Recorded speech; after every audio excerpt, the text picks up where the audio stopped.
श्रीमद् भगवद गीता ऐसा ग्रंथ है जिसमें जीवन की सभी मूल समस्याओं और शंकाओं का समाधान है।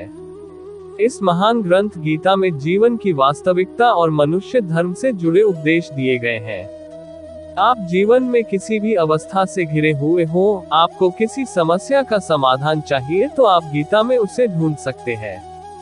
श्रीमद् भगवद गीता के उपदेश सबसे बड़े धर्मयुद्ध महाभारत की रणभूमि कुरुक्षेत्र के युद्ध में अपने शिष्य अर्जुन को भगवान श्री कृष्ण ने दिए थे।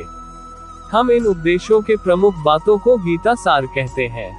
गीता का उपदेश दिए हुए भगवान कृष्ण को 5000 साल से ज्यादा हो गए, परंतु मानव जीवन में ये भी उतना ही महत्वपूर्ण है जितना उस काल में था।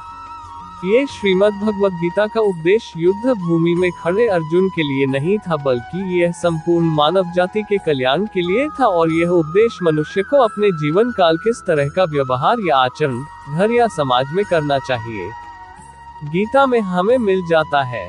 आइए हम आपको गीता सार बता रहे हैं, जिसे संपूर्ण श्रीमद् भगवद गीता का निचोड़ भी कहा जाता है। हे अर्जुन, क्रोध को जीतने में मौन ही सबसे अधिक सहायक होता है।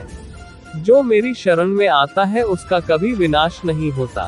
हे अर्जुन, तुम निडर होकर यह घोषणा कर दो, जिंदगी में कभी उदास मत होना, कभी नाराज नहीं होना।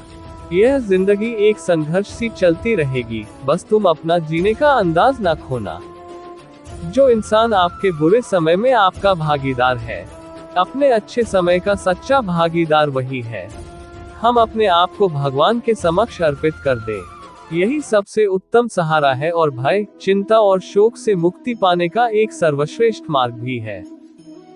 यदि आप चाहते हैं सभी आपसे प्रेम करें तो प्रेम की शुरुआत पहले आपको करनी होगी, क्योंकि प्रकृति का नियम है, जो बोया है वो ही निकलेगा।